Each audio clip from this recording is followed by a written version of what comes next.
we choose. I'm using we now because I don't want Of to course, it's a say general they choose. Yeah. conversation, so it's So understandable. we choose people by their physical features nowadays, and a lot of people do not know what an intrinsic value is. Mm. A lot of people might be hearing the word intrinsic value for the very first time, the phrase or the clause or whatever it is, intrinsic value for the very first time. You don't know like what is the intrinsic value of this person. That's what you should be looking out for.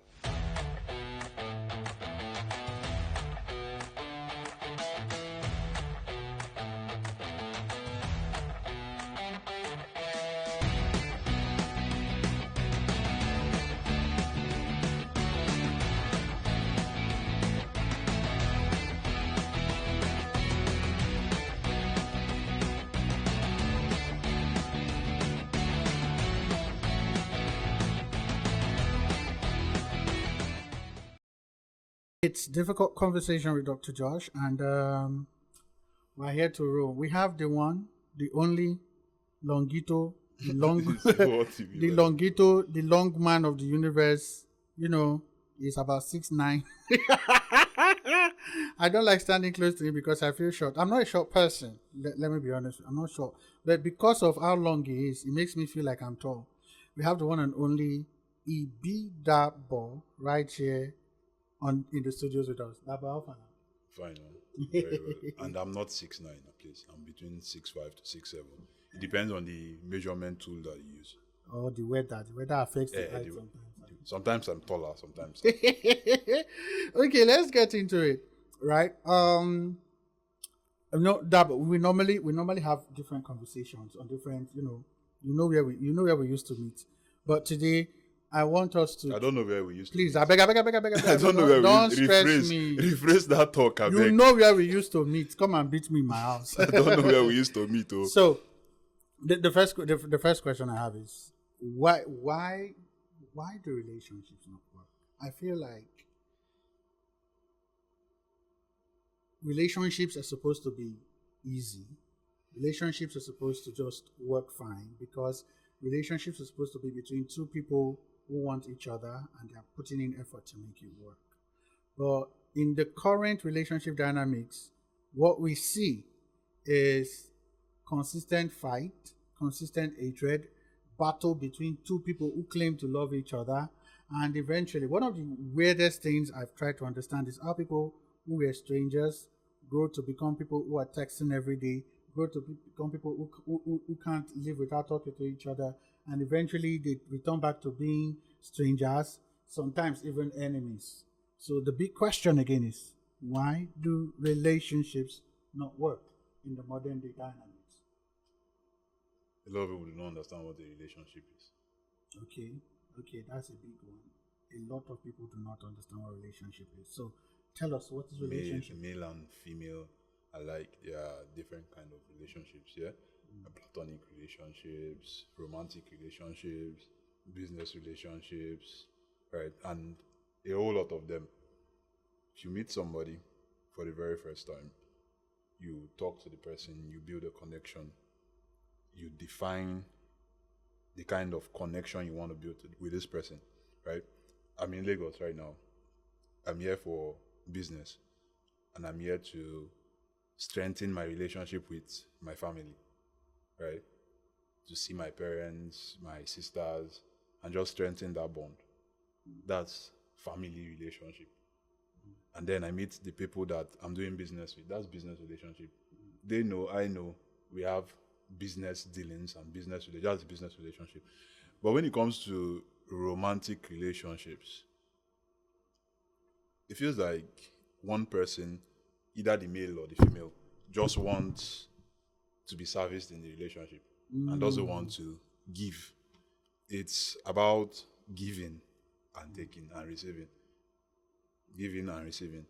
But then what happens now is one party wants to just receive. Continually receive. Yes. It might just be the guy that just wants to receive. Maybe he just wants to receive that affection, sex, give and take. Or it may be the girl that just wants to receive money, affection, and even sex nowadays. Mm? So it's relationships in this context, romantic relationships. Why romantic relationships do not work is because, in my opinion, one person just wants to receive and doesn't want to give. So essentially, what you're saying is romantic relationships, or I'm using relationships. I don't, the stress of adding romantic relationships do not work because only one person is in it for it to work. Yes. That is, one person is interested in that relationship. Yeah. They want to have the relationship. They will do what has to be done to make the relationship work. And then the other person just wants to be serviced. Oh, okay, that's quite understandable. And also, speaking to what relationship, what do you say are the important ingredients or intricacies of a healthy relationship? Relationship is a collective effort. Like I said earlier, give and take. It's a collective effort. You service me, I service you, and no, what do they call it in English? No, English is not our primary language. No holding back, yeah? No holding back. I give you what I know that you need because I have asked, right? I give you what I know that you need. And then they say when you give, you should not expect. But we are humans. That doesn't work. We always expect something from the other person. And nowadays, if you want relationship to work, you have to talk to the person that you are about to be in a relationship with. You have to have communication, which is the bedrock of any relationship. And there's what we do now, talking stage. During this talking stage, you have this communication, yeah? And you tell the person the things that you want, the things that you see, the things that you need from a partner, and the things that you are willing to also do for this partner. And you set rules and set boundaries and set terms, and this person agrees to all of those kind of terms and rules, and this person tells you theirs as well. Because if it has to go two ways, if you are going to do something, you have to be open about it. And then you set those terms, those boundaries, those rules, and the person set their terms, boundaries, and rules. And the person follows theirs, and you do not follow yours. What do you think is going to happen? Of course, it's going to be a problem. It's going to be problem. They're going to be a problem. But I don't think a lot of young people talk about these things. I can agree to that. In my experience of talking to young people on a professional level, when their relationship is sabotaged, most times when you try to find out, you probe to find out, it's more about how they were feeling all the way. Yeah. They just enjoyed how they felt. They just enjoyed how the person made them feel. It was all emotions, lovey-dovey. They were just feeling this and feeling that. Butterflies Plenty everywhere. Butterflies. And then they neglect the vital, important things. Butterflies and hormones. Adrenaline, everything. Yeah, butterfly and hormones. Yes, but now with everything you've mentioned, I want us to move on. What would you say about trust? I feel like relationships nowadays, it's just cruise and vibes. Trust is almost a dead thing when we talk about relationships. People intentionally will tell you they cannot trust someone. And I'm always trying to understand, do you believe that you can have a healthy relationship absent of trust? No, you can't. You cannot. Trust is a product of transparency. I'd like you to repeat that. Trust is a product of transparency. Let's remove honesty. Okay, when we got here, the person that we met here asked us to take a picture, right? So that he can send to his spouse. That's transparency. Now she knows where he is, what he's doing there. That's not honesty, that's transparency.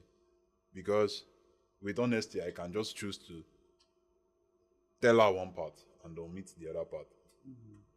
You can be selective. Yes, selective honesty. And selective honesty can be manipulative. Very manipulative. you know that we used to use that. You people used to use that. We used to use that. We don't Please, use that anymore. they are the people. They used to use that. I don't used to use that. We don't use that anymore. Right? Selective honesty. But trust is a product of transparency. You build trust by being transparent. So when let's say I'm going to Echo Hotel now, and I tell my girlfriend I'm going to Echo Hotel. I leave the house by 11 o'clock, and she knows that give and take from our house to Echo Hotel is 1 hour 30 minutes. Yeah. Immediately I get to Echo Hotel, within that 1 hour 30 minutes or even more, I should tell her that I'm in Echo Hotel. I should tell her why I took longer or lesser. Yes, and I should tell her when I'm leaving Echo Hotel. So if somebody sees me in Echo Hotel and calls my girlfriend, and who I'm meeting in Echo Hotel, if they see me in Echo Hotel and calls my girlfriend or my wife and say, I see your bobo for Echo Hotel, she tell him that I know that he's in Echo Hotel. And then she will tell them the person that I'm meeting with in Echo Hotel. Did you see him with one fair lady? Yeah, oh yes. He told me that he was going to Echo Hotel. So what will happen is the next time that person sees me in somewhere else, he's not going to call my wife again. Exactly. Now, as nice as this is, I have noticed that people will call this monitoring, controlling, and narcissistic because they throw words around, especially that narcissistic. You're a narcissist. The fact that you are demanding transparency from your partner, people feel like it is wrong or you're trying to be intrusive into their life. How does that play out for you? I want transparency from my partner because I want my trust for my partner to be strong. Because if I'm giving you transparency so that you can trust me. And I'm giving you transparency because I want you to trust me and I don't want to do anything to break that trust. So essentially, what you just said is transparency is one of the greatest builders of trust. Yes, trust is a product of transparency. Wow. Interesting. Please continue. Because your relationship is dead without trust. You begin to monitor your partner. You begin to question everything they tell you, whether him or her. You begin to question everything they tell you. You begin to look for omissions in what they say. You begin to look for inconsistencies in the things that they tell you if you do not trust your partner.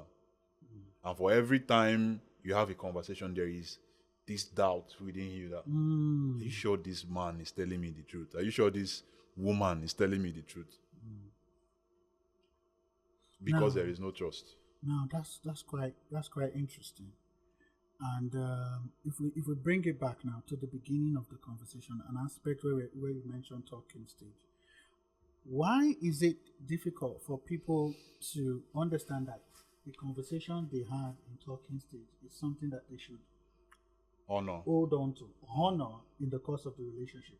Because even in my personal experience, I've seen that when I'm talking to someone, although I'm a very private and reserved person, but if I choose to be with someone, I open up to a certain level to them so that they can understand that this is who they are dealing with, this is the dynamics of who they are dealing with, and this is how they can, navigate this person. But once we move on from talking stage into relationship, it's more like everything you discussed just left the head. They now begin to act differently, and more like they begin to even blame you that you're not different. So how does that come in when we talk about the conversations in talking stage and honoring them when you actually move on to be in a relationship? I think people feel like the talking stage and the relationship are separate. They're not the same thing. They are not like progression. They feel like, okay, we've talked in the talking stage, and now we're in a relationship. We should just go with the flow. I need you to repeat that. There's something quite relatively profound you said there. They said, I feel like they think the talking stage and the relationship are separate. They think the talking stage and the relationship are separate. Two separate things. Two distinct things. So they are not supposed. Meanwhile, the talking stage is supposed to evolve into the relationship. But it's part of building the connection, because you don't stop building the connection. Yeah? You keep building it until maybe the final goal. If your goal is marriage, if your goal is bearing children with this person without getting married, you build a connection to that level.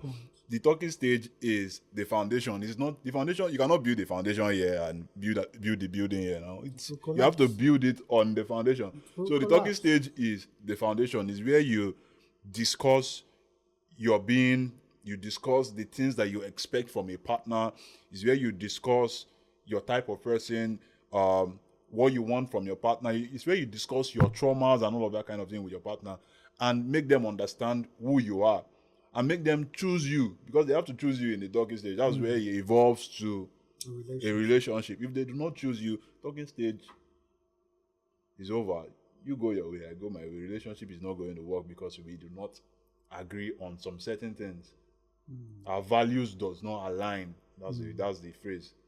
Our values does not align. Okay, that's interesting.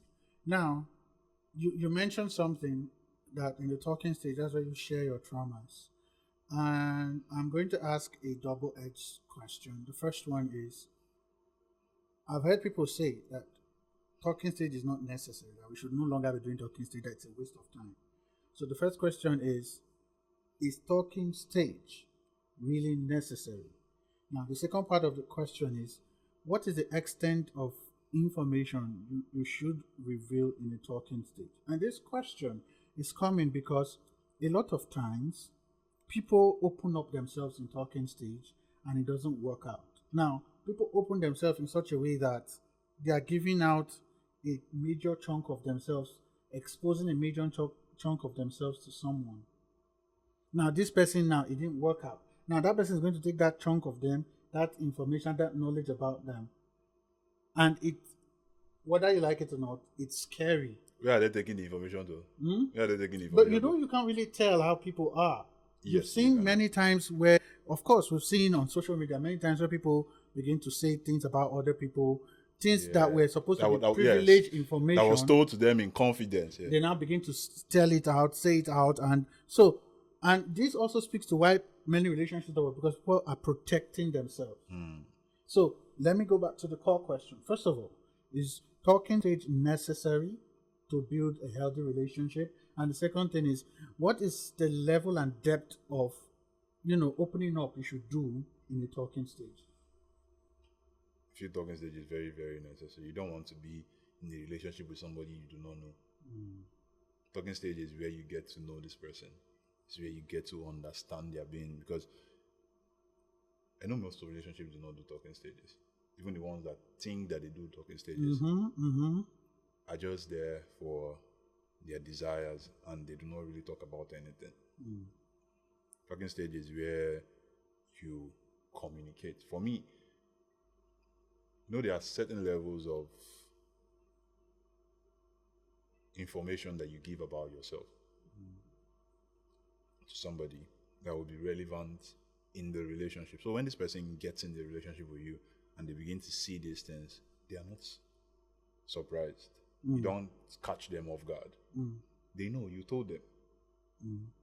And they chose you regardless. They chose you regardless. They chose to be in that relationship regardless of what you told them. Right? So for me, I don't see any reason why. I'm not a serial killer.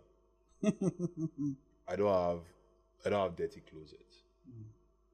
Even all of those shenanigans.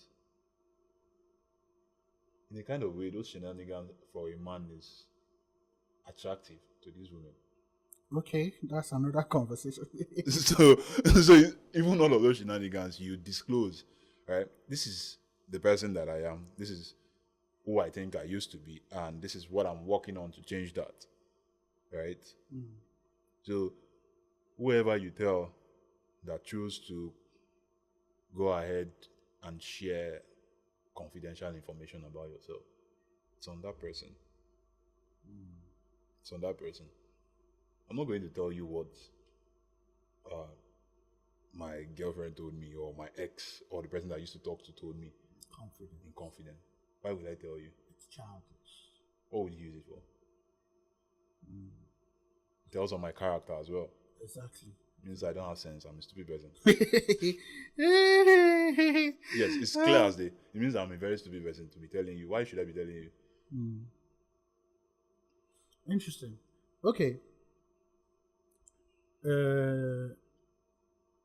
Let's quickly address this.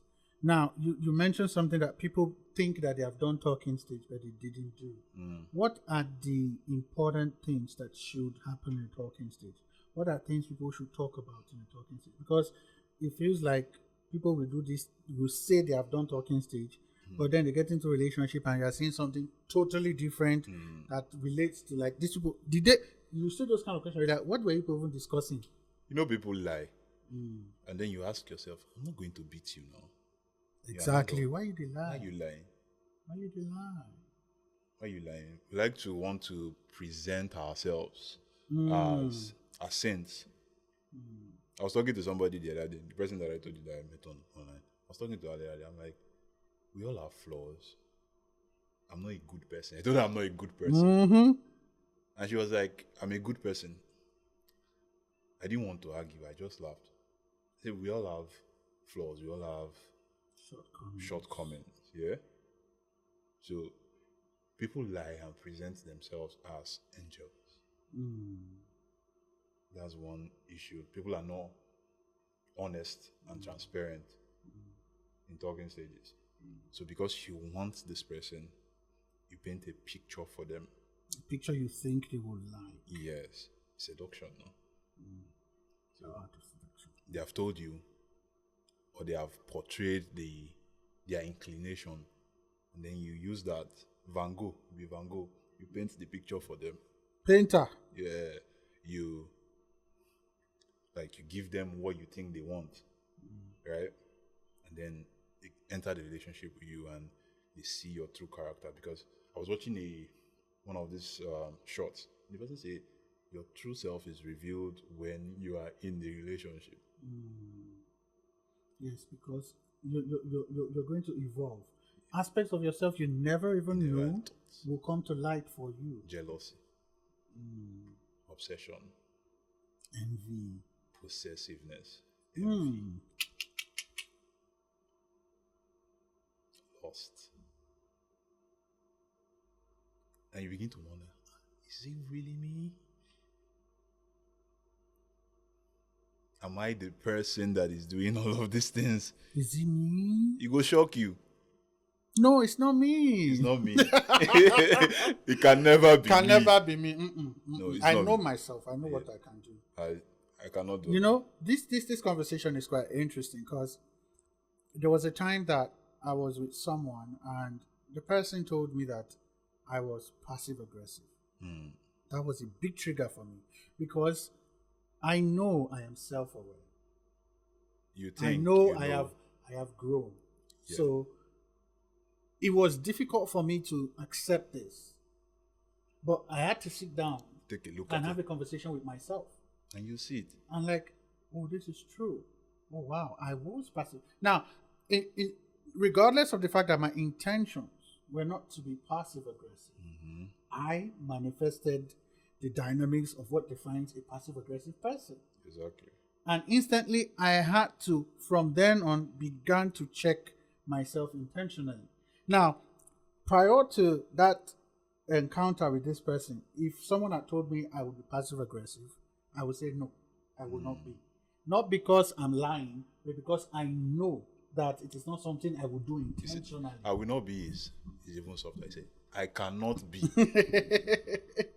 With all certainty, I cannot be passive aggressive. As for some of us, it's jealousy. They're not saying don't be jealous, yeah? You know, jealousy manifests in different ways. You are jealous, then you become aggressive, you become obsessive. Stems from jealousy. Starts from jealousy. And then they tell you, I do not feel safe for you. All those, you know, and these statements come off as, I'm not going to lie, they come off as manipulative. Now, and this is the point. These people, their intention may not be to manipulate, but that is the best way they can express. They can communicate what they feel to at that time. Exactly. And the problem that comes with this is even if you try to tell them that this thing you're saying, this is how it's coming, they get angry. Because at that point in time, they are emotionally motivated in that conversation. But moving on, right now, this is a very big conversation for me because I've struggled with it as in my personal experience, and I've struggled with it dealing with people in therapy. It's why do people believe that the way a relationship starts, the kind of energy, the kind of commitment, the way you were all lovey-dovey is how it's supposed to go all through the relationship? Is it even possible? The first question. And why do people think it has to be like that? There are phases, right? Mm-hmm. There are phases. At first, we can't get your hands off each other, but then that phase is going to pass. Why And is it past? when that phase, it's not like it's going to pass. That phase is going to just die down, and then you begin to see like the true person. This is when this is like the make or break period in the relationship. That's why you see now most relationship doesn't last more than 6 months, 4 months, 3 months. Actually. That's the based on That's the studies. honeymoon phase. That based on studies, an average relationship in this dynamics is 3 months. 3 months. And an average marriage is 3 years. Yeah. So now you begin to see the true character of the person that you are in a relationship with. What do you do then? Do you walk away? Do you give into how he's making you feel, how she's making you feel at that point? Or do you talk to them and call them out on their bullshit and have an honest conversation with them? Now, this is where we're talking about it in the beginning. It goes both ways, right? It takes two people to make a relationship work. Honeymoon phase has died down. How you see the disgusting character that I have. If you choose me, or if I choose you, I should be able to call you out. Okay, this is what you did. This is what you have been doing lately that makes me feel unsure about where we're going. I do not appreciate this. And this is why I do not appreciate what you are doing. I've called you out.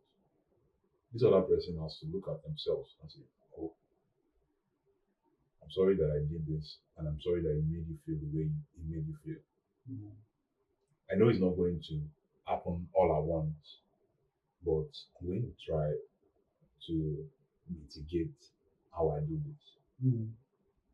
Then this person starts to work on that part of themselves.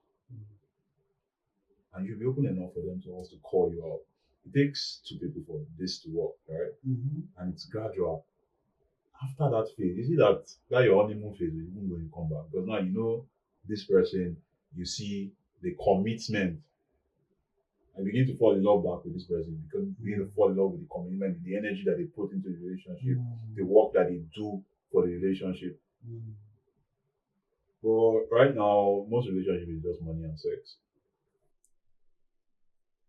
I don't want to say what's in my mind, so let me just use my hand to. You can say what is here. No, please, I'm not saying anything. I'm not saying anything. I'm from the south. We say it on filter. Okay. Please, I have filter. I bought filter yesterday. That's the problem. If you had told me I wouldn't have bought the filter I bought yesterday. We don't have filter. But moving on, there is this thing I want us to espouse, right? Is the fact that people believe that if you accept someone, you have to accept their everything that comes with them.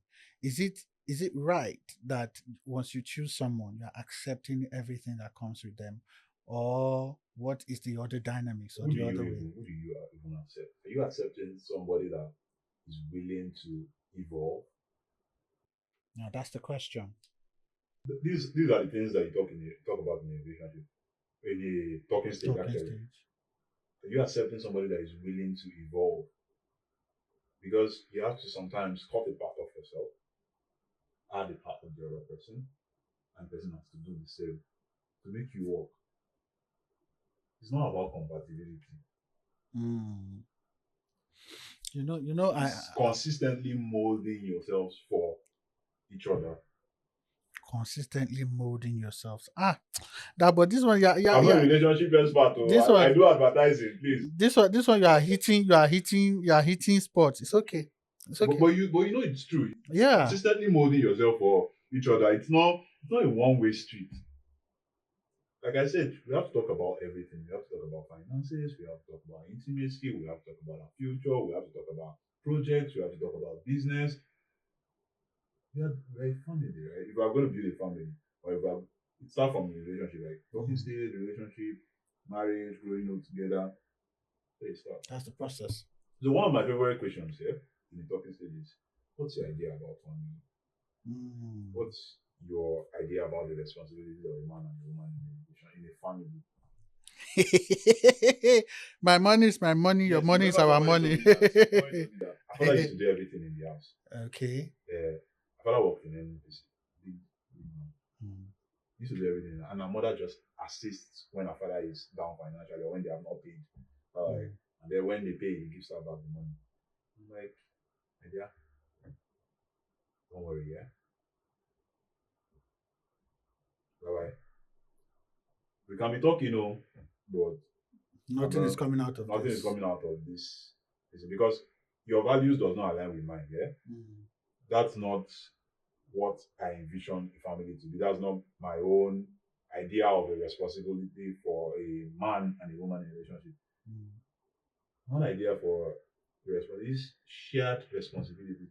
I cook very well. I'm an enjoy man. I cook very well. Very well. You know now.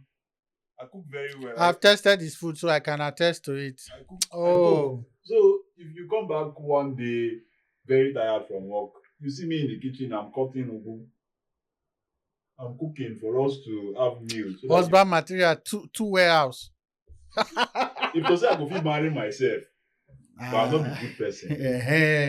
That part. I'll be a good person. But then anybody that I meet now, I ask them this question: what do you think?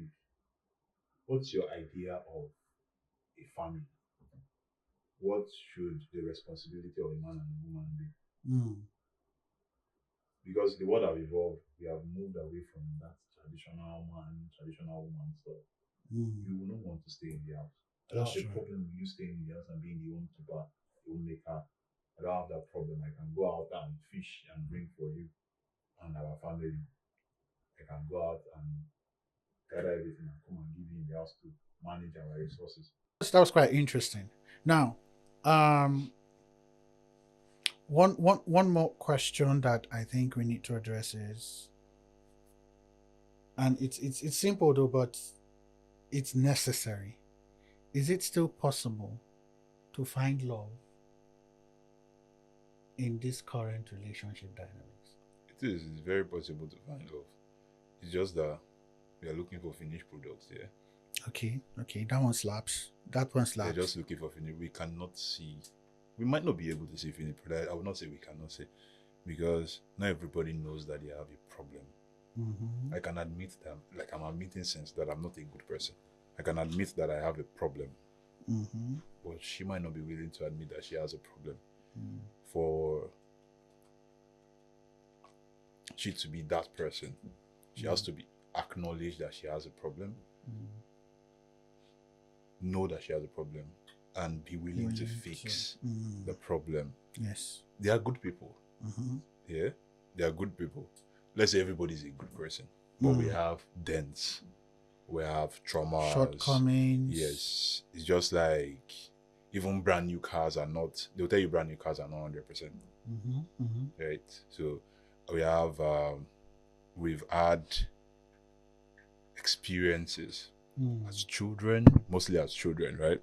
As teenagers, as young adults, that have shaped our perspective, our perception of life, that have shaped the way we see things. So you want to find somebody that aligns with your values in some certain kind of ways. You don't want to find somebody and try to change them. You want to find somebody that aligns with your value. And this person that aligns with your value might not align 100%, might be 60, might be 75, right? And then this person should be willing to walk together with you to the promised land. Promised land. Yeah. Okay, so essentially, Dabo said it's possible to find love. Very possible to But find you love. need to stop looking for finished products. You need to understand that we have shortcomings. We're not perfect. You can't expect the other person to be perfect. But it is also important that even as you are able to accommodate people, let it be people who are willing to admit that even in themselves, they are not perfect, so that both of you can help each other work together to become better persons. There's one thing that I've always said, and it's something I know that a lot of other people, both therapists and life coaches and all that, have spoken. It's the fact that who you choose as your life partner is like one of the most important decisions you make, because they can either make you Yeah, or break it. or break you. So, and there's one thing I always say, it's the fact that people treat relationship or treat choosing a partner with levity. Mm. You know, when you want to buy a car, you're going to take your time Yeah. to study the different kind of cars. You call two mechanics. You are going to check the cars. Mm. You're going to see, first of all, you check the kind of car, the model of car. You're going to check if you can afford it. So you go for the one you can afford. You're going to check if they respray the car. You're going to, exactly. That's if it's a fairly used. You're going to check if it's a brand new car. The mileage. Mileage and everything. Now, if you want to buy a property, it's the same thing. Before you make a down payment, check the deed. You check the deed. You check everything. Check the title. Check to the be area. sure. Is he on a government reserve plot? And you see how importantly we treat this. But when it comes to relationship, when we're talking about choosing life partner, we just expect it to work. We don't expect it to work. We allow our genitals to make the decision. That one hard. but most of it is the fact that we are not really thinking about it. We do not see the severity of the decision. The decision, yeah. So I always tell people, especially when I have premarital counseling, I tell people, you need to make this decision thinking like this is a property you're buying. 30 years, 45 years. Let's think about, okay, what's going to happen to us 50 years from now. There is this couple that were going to get married I spoke to, and they were all excited. I saw that they were excited about each other. They were happy. I liked it. But when I had individual conversations with them before we came together for the couples therapy, I saw that they do not have an idea what they are getting into. So I asked the man one question. This is your wife to be, right? Or I said, let me call her your wife. And you like her body so much. If she gets into an accident and becomes disfigured, what happens? It was like, At that moment, a reality hit me has never thought of. I asked the lady, what if tomorrow you get pregnant, you have a child, and you find that your hormones are over the roof, which makes you act very inappropriate sometimes, even though you may not want to? Are you considering the fact that you need someone who will be kind and understanding to you? What if the person you're choosing is someone that cannot tolerate you in that crazy place? You see how this simple question. And for women, it's inevitable because they have like changes in their hormones every like, now and then. We see it every day on social media. Even where my sisters, they'll be like, don't touch me. Are you seeing it? Even during their monthly visitor, we see different drama, let alone when you become pregnant. Exactly. There are changes in your body and all that. And you're not thinking of the person you are getting involved with, how they will be able to support you. We choose. I'm using we now because I don't want Of to course, say it's a general they choose, conversation, so it's understandable. So we choose people by their physical features nowadays, and a lot of people do not know what an intrinsic value is. A lot of people might be hearing the word intrinsic value for the very first time, the phrase or the clause or whatever it is, intrinsic value for the very first time.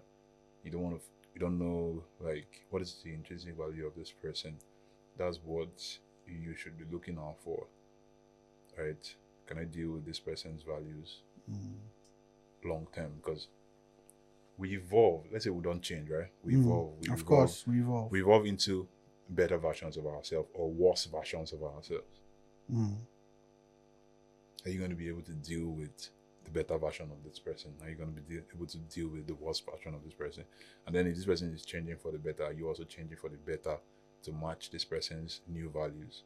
Our values change. Our values change. Our values change. We grow up, we decide to, oh, this is not, I should be working out more. So I go from ectomorph or whatever it is right now to an endomorph, and I just start to work out more. I start to take a lot of healthy meals and gain more weight. My value has changed from liking the way I am to a new body type. Would you like me when I start to gain weight? You really like me when I start to build up muscles? Like, she was telling me that, I like you like this. So what if I change? What if I change? Does that mean you like you? I like you tall. So what if I'm on a wheelchair? That's one question I always ask, especially for these people that want, what do you call it? 6 foot tall. I don't have a problem with 6 foot. You can clearly see it. I cannot even fold my legs completely. Yeah? I don't have a problem with 6 foot. Yeah, but what if I'm on a wheelchair? What if life happens? Yeah. Or you like my voice? Oh, sweet voice. What if I cannot talk again? Is it that voice stuff? No. What if I cannot talk again? You like the voice now, yeah? What if something just happens and I lose my voice?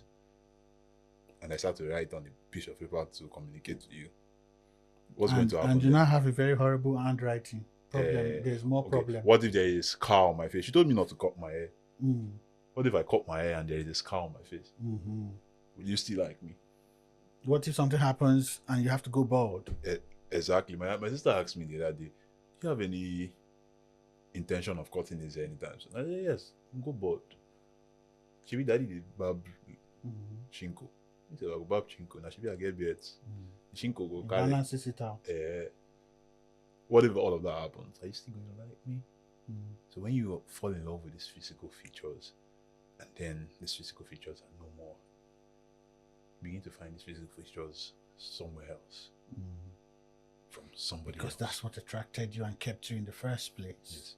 So now you have to look for it elsewhere. You did not fall in love with my intrinsic value. You did not fall in love with my values, still values, right? You didn't fall in love with my person, my personality. You didn't fall in love with how I'm going to treat you 30 years from now, 45 years from now, when we have great grandchildren. I'm going to treat you just next year, because next year something can happen. Even now, as we're talking now, something can happen that changes my emotional disposition, and then I begin to react. You didn't fall in love with me. You fell in love with me because I'm 6'6" or 6'7", and I have a very wonderful voice according to you, and in your little fantasy world. Yes, I'm smart, and then I know how to sweet talk you, I know how to make you smile, I know how to make you laugh, and then all of that just gets you gigglish, and then you said that's where life starts and finishes. Yeah, what if all of that I just stop? What happens? And do you know the interesting thing? People do not even agree that this is why they like people. They don't agree. They don't admit that they are with you because of your physical features. It is when certain realities begin to come in that, like for personally now, right? Every person I've tried to be with, they tell me they like my beards, and I'm someone that like to change my looks from time to time. Now you are keeping only. Are you seeing it now? Exactly. I just removed this. I mustard only goatee. I mustard. And somebody is angry that why? And in my head I'm like, do you not see how this comes out? Because you're basically telling me, absent of the beards, I'm no longer what you want. And I'm even going to lie, I've not seen my face like this for more than 8-10 years. This is the first time I was like, who sent me? I haven't seen my face for like 8 to 10 years. The last time I saw my face like this without my beards. And it's something I do. There are times I'll just cut my hair because I just want a new look. So does that mean that at every time there's a change in my physical features, your attraction to me dwindles? Are you seeing it now? We'll get to know more about this, and to get to learn about them if we want to. You want to. Now let's take this for the final question. for the final question to wrap up today. And it is that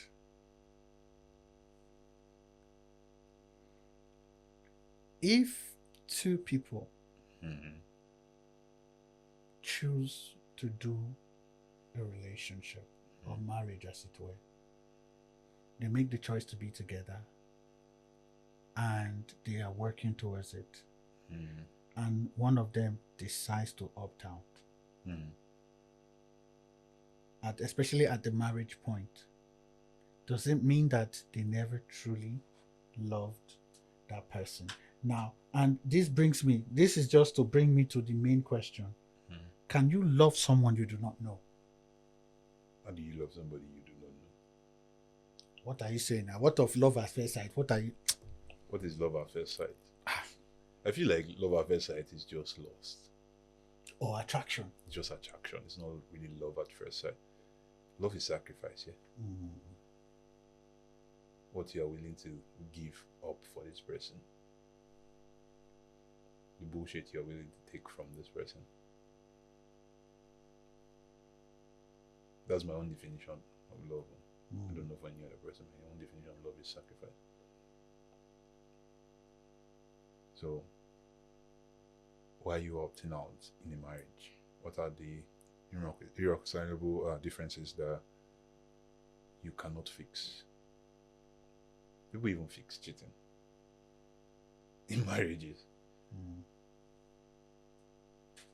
tell you that a lot of men forgive their wife for cheating, and they are still married. But people will tell you men don't forgive cheating. That's a lie.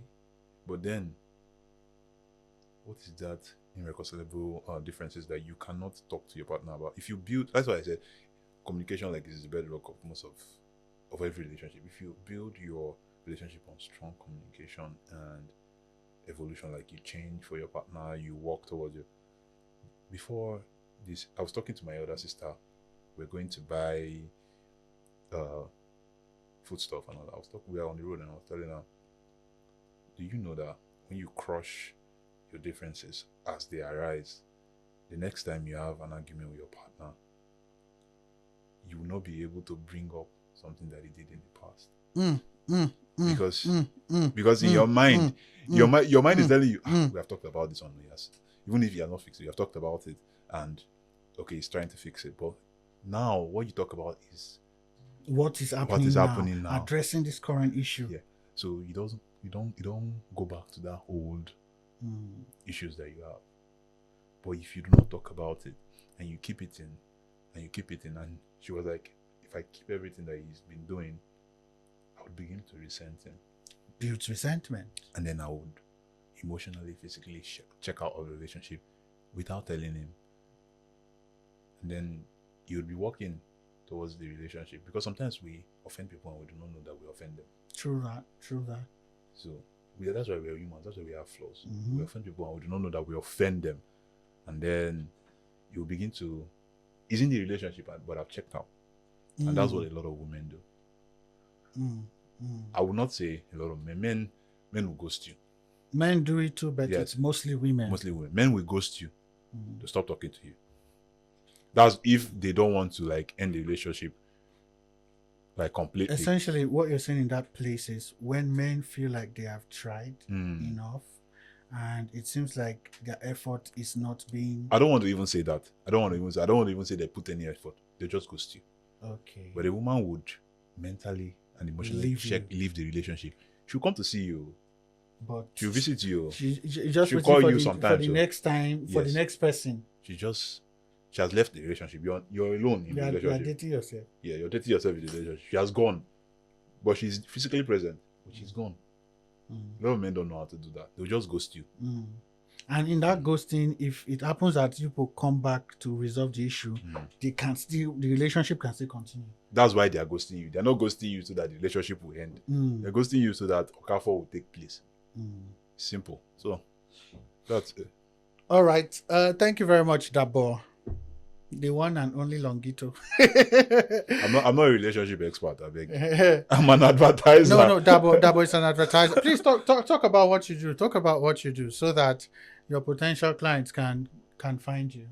So basically, I'm niched, very niched. I only do Google advertising.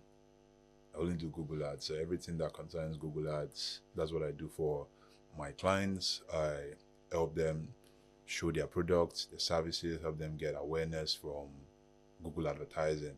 So Google advertising comprises of text-based advertising, YouTube, what we call display, discover, shopping, DV360 and all of that. So that's what Google advertising is. Sometimes you go on YouTube and you see an ad pop up. That's what I do. Or you go on your Google search engine result page, and you see on the top of it, you see some stuff that you search for. You just see sponsored on it. That's what I. You know Facebook. If you know Facebook ads, the Google version of it. So that's what I do. All right, and because I know that he's very good at what he does, I'm going to recommend that you use him. You know, he's on social media. You find him on Twitter. What's your Twitter handle? I don't use pen names. My name is Ibidabo Jonah. Ibidabo Jonah. That's what you find him as on X. Yeah. Are you on Instagram? Yes, I am on Instagram. Not active though, but I'm really active on X. So Ibidabo you find Jonah. Him on X as Ibidabo Jonah. Ibidabo. Then Jonah and the big fish, Jonah. Of course, it will be displayed as well on the screen, so that you can, check him out. And I can attest to his service because I know him personally. I told you I've eaten his food. Amazing cook. Just that he has not tested my boiled egg. So these are the issues. But if you test my boiled, nonetheless. In the concluding part of this conversation, we have said that you cannot truly love someone you do not know. You can be attracted to someone, but love in itself goes beyond the emotional dispositions, how you feel. There is the emotional aspect of love, and there is the commitment aspect of love. And in that commitment aspect of love, there's sacrifice, there is understanding. All of these come to bear when we talk about love. But more often than not, people are tilted essentially towards the emotional aspect of love. So everything they do and think is just about the emotions. Now, if you want to experience love, or you want to truly give love, you must go beyond how you feel and move to your commitment in that relationship dynamics. I believe that there are good people out there. I believe that you will find someone who will appreciate you and choose you. But you need to do the work on yourself to be a better person. You need to do the work on yourself so that when you meet someone who is ready to be with you, it will not be like a burden for both of you, because both of you are showing up for each other and putting in the work. Relationship is about service. Two of you choosing to serve each other, not one person regardless of demanding the serving. Serving each other regardless of your shortcomings. Exactly. So that's a key intricate part of relationship that we don't talk about a lot. But that's all we have for today on Difficult Conversation. So it's been an amazing conversation, and it's still your one and only Dr. Josh right here in the studios speaking with you. And today we had as our guest the one and the only Mr. Ibidabo Jonah, a Google ad specialist and expert. But today he was giving us the relationship expert vibes because he was busting brains. It was nice to have you here. Thank you once again. And till we meet again, that's all we have for today on Difficult Conversations. And I hope you like, share, subscribe, and drop comments so that we can move to where we want to be. Until we meet again, adios amigos, hasta la vista.